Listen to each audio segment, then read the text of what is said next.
நிச்சயமாகவே முடிவு உண்டு, உன் நம்பிக்கை வீண் போகாது என்று ஆண்டவர் சொல்லுகிறார். இப்படியாக சீசர்கள் முழுவதும் பிரயாசப்பட்டு ஒரு மீனும் அகப்படாதபடிக்கு காணப்பட்டார்கள்.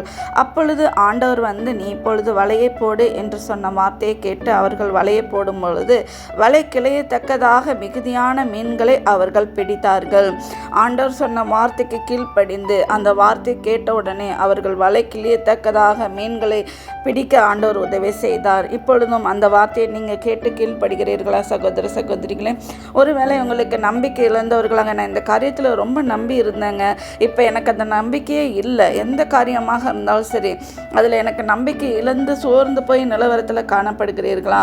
ஆண்டவர் உங்களை பார்த்து தான் சொல்கிறார்கள், நிச்சயமாகவே முடிவு உண்டு, ஒரு நம்பிக்கை வீண் போகாது. ஆண்டவர் மேலே நம்பிக்கை வைங்க. மனிதர்கள் மேலே நம்பிக்கை வைத்தீங்களா? மனிதர்கள் மேலே இருக்கிற நம்பிக்கை எடுத்து விட்டு ஆண்டவர் மேலே நீங்கள் நம்பிக்கை வைங்க. ஆண்டவர் உங்களுக்கு அற்புதத்தை செய்ய வல்லமையுள்ள தேவனாக இருக்கிறார். நீங்கள் எந்த காரியத்தில் இன்றைக்கு கலங்கி கொண்டு காணப்படுகிறீர்களோ அந்த காரியத்தில் அற்புதம் செய்வார். நீங்கள் விசுவாசித்தால் அந்த அற்புதத்தை இப்பொழுதே பெற்றுக்கொள்வீர்கள். விசுவாசிக்கிறீர்களா சகோதரிகளே? விசுவாசியுங்கள். நன்றி. ஆமென்.